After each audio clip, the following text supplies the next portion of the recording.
Assalamualaikum warahmatullahi wabarakatuh. Perkenalkan, nama saya Delia Hilya Lestari. Di sini saya akan menjelaskan tentang sistem sirkulasi. Latar belakang. Setiap makhluk hidup memerlukan makanan dan oksigen untuk melangsungkan metabolisme. Proses metabolisme selain menghasilkan zat sisa yang dikeluarkan dari tubuh, bahan-bahan yang diperlukan tubuh seperti makanan, oksigen, hasil metabolisme, dan sisanya diangkut dan diedarkan di dalam tubuh.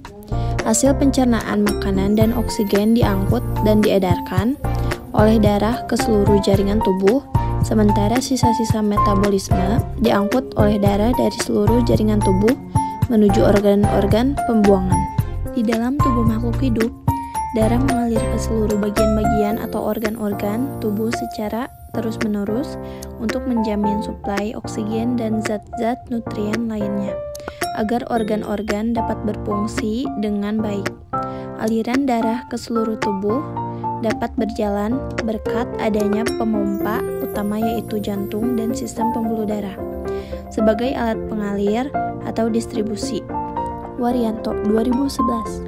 Selain jantung dan pembuluh darah sebagai organ sistem sirkulasi, sistem sirkulasi terdiri dari aliran oksigen darah dari jantung ke tubuh dan kemudian aliran darah terdeoksigenasi dari semua bagian tubuh ke jantung.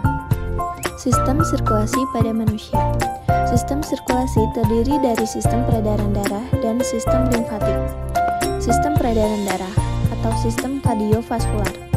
Sistem peredaran darah dikatakan kompleks karena melibatkan multi organ yang pada dasarnya bekerja secara sistematik untuk memindahkan zat dari satu sel ke sel lain. Peredaran darah manusia ada dua, yaitu 1. Sistem peredaran darah besar atau sistematik, merupakan sistem peredaran darah yang membawa dari jantung banyak mengandung oksigen. Peredaran besar atau sistematik dimulai dari bagian anatomi jantung yang tepatnya pada bagian aorta, menuju pada bagian tubuh lainnya, pada bagian tubuh atas maupun tubuh manusia bagian bawah. Peredaran darah terjadi melewati pembuluh darah arteri, mengalirkan darah yang kaya akan unsur oksigen dan kemudian menyebar menuju semua organ tubuh manusia. 2. Sistem peredaran darah kecil atau pulmonal, merupakan sistem peredaran yang membawa darah dari jantung ke paru-paru kembali lagi ke jantung. Pada peristiwa ini, terjadi difusi gas di paru-paru yang mengubah darah yang banyak mengandung CO2 dari jantung menjadi O2 setelah keluar dari paru-paru. Peredaran darah kecil merupakan peredaran darah pada manusia yang berisikan muatan darah kotor, lalu diangkut oleh arteri pulmonalis, mulai dari serambi bagian kanan ke organ paru-paru.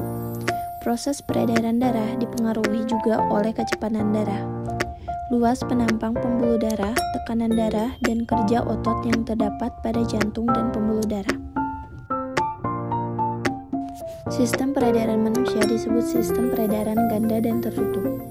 A. Peredaran ganda, artinya selama beredar darah melewati jantung sebanyak 2 kali, yaitu pada 1. Peredaran darah kecil. Peredaran darah kecil atau pendek yaitu peredaran darah yang dimulai dari jantung ke paru-paru kembali ke jantung. Jantung atau bilik kecil ke paru-paru ke jantung atau serambi kiri. 2. Peredaran darah besar. Peredaran darah besar atau panjang yaitu peredaran darah yang dimulai dari jantung ke seluruh tubuh kembali ke jantung. Jantung atau bilik kiri ke seluruh tubuh ke jantung atau serambi kanan. Komponen sistem peredaran darah. 1. Jantung. Jantung merupakan organ utama yang memompa darah ke seluruh tubuh. Jantung tersusun oleh 3 lapisan yaitu perikardium, miokardium, dan endokardium. Jantung terdiri dari 4 ruang yaitu 1. Serambi kanan berfungsi menerima darah dari seluruh tubuh mengandung CO2. 2. Serambi kiri berfungsi menerima darah dari paru-paru yang banyak mengandung oksigen. 3. Bilik kanan berfungsi menerima darah dari serambi kanan kemudian dipompa ke paru-paru. 4. Bilik kiri berfungsi menerima darah dari serambi kiri kemudian dipompa ke seluruh tubuh. Fungsi utama jantung adalah menyediakan oksigen ke seluruh tubuh dan membersihkan tubuh dari hasil metabolisme atau karbon dioksida.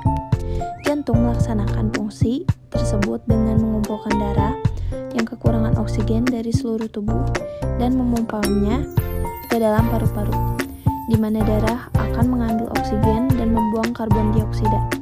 Jantung kemudian mengumpulkan darah yang kaya oksigen dari paru-paru dan memompanya ke jaringan di seluruh tubuh. Pada saat berdenyut, setiap ruang jantung mengendur dan terisi darah, disebut diastole. Selanjutnya, jantung berkontraksi dan memompa darah keluar dari ruang jantung disebut sistole. 2. Pembuluh darah. Pembuluh darah ada 3 macam menurut struktur dan fungsinya, yaitu pembuluh darah nadi, pembuluh darah balik, pembuluh darah kapiler. A. Pembuluh darah nadi atau arteri. Pembuluh darah nadi adalah pembuluh darah yang membawa darah meninggalkan atau keluar jantung. Pembuluh darah nadi letaknya tersembunyi agak ke dalam dan dinding pembuluhnya kuat, tebal, dan elastis. B. Pembuluh darah balik atau vena. Pembuluh darah balik adalah pembuluh darah yang mengangkat darah menuju ke jantung. Pembuluh darah balik letaknya dekat dengan vena, permukaan tubuh, dan dinding pembuluh tipis dan tidak elastis. 3. Pembuluh darah kapiler. Pembuluh darah kapiler adalah pembuluh darah yang menghubungkan ujung pembuluh nadi terkecil dengan ujung pembuluh balik. Pembuluh darah kapiler memiliki dinding pembuluh yang tipis dengan diameternya yang kecil serta berhubung langsung dengan sel-sel tubuh. Fungsi kapiler: alat penghubung antara pembuluh darah, arteri, dan vena. Tempat terjadinya pertukaran zat-zat antara darah, cairan, jaringan. Mengambil hasil-hasil dari kelenjar. Menyerap zat makanan yang terdapat di usus. Menyaring darah yang terdapat di ginjal. 4. Darah. Darah adalah cairan yang terdapat pada semua makhluk hidup kecuali tumbuhan. Tingkat tinggi yang berfungsi mengirimkan zat-zat dan oksigen yang dibutuhkan oleh jaringan tubuh, mengangkut bahan-bahan kimia hasil metabolisme, dan juga sebagai pertahanan tubuh terhadap virus atau bakteri, membawa zat makanan dari sistem pencernaan ke seluruh sel tubuh, membawa oksigen dari alat pernapasan ke seluruh tubuh, membawa sisa-sisa metabolisme dari sel atau organ tubuh ke organ pengeluaran atau ekskresi, membawa hormon dari kelenjar endokrin ke jaringan target, membawa panas yang terbentuk oleh jaringan yang aktif ke seluruh bagian tubuh atau mengatur suhu tubuh, membantu memelihara keseimbangan tubuh, pertahanan tubuh dari infeksi mikroba, mempertahankan keseimbangan asam basa. Hubungan hukum-hukum fisika dengan sistem sirkulasi. A. Prinsip-prinsip aliran darah. Sewolo 1999, hukum fisika atau prinsip fisika mempengaruhi semua aliran cairan. Cairan prinsip dasar aliran darah adalah suatu cairan hanya dapat mengalir bila tekanannya berbeda. Cairan selamanya mengalir ke darah yang lebih rendah. Suatu cairan tidak akan mengalir bila tekanannya lebih tinggi daripada daerah lain, dan aliran itu selamanya bergerak dari daerah bertekanan tinggi ke daerah bertekanan rendah. Misalnya, mengalirnya darah karena jantung memompa darah keluar ventrikulusnya di bawah tekanan tinggi, dan dengan demikian menyebabkan tekanan arteri lebih tinggi daripada di arteriola. Tekanan arteri yang lebih tinggi mendorong ke darah ke arah arteriola, kapiler, dan seterusnya. Kesimpulan. 1. Sistem sirkulasi adalah sistem yang berfungsi menyediakan darah untuk melayani kebutuhan sel dan jaringan, mentranspor nutrien dan oksigen ke semua sel, mentranspor produk-produk yang tidak berguna, serta mentranspor muon dari bagian tubuh satu ke bagian tubuh lainnya. 2. Sistem sirkulasi terdiri dari sistem penyediaan darah dan sistem limfatik.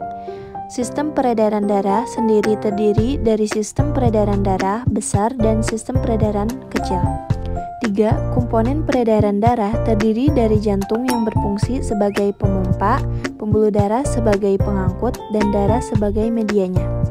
4. Sistem sirkulasi tidak lepas dengan hukum-hukum fisika, diantaranya kecepatan aliran darah menggunakan hukum Poiseuille.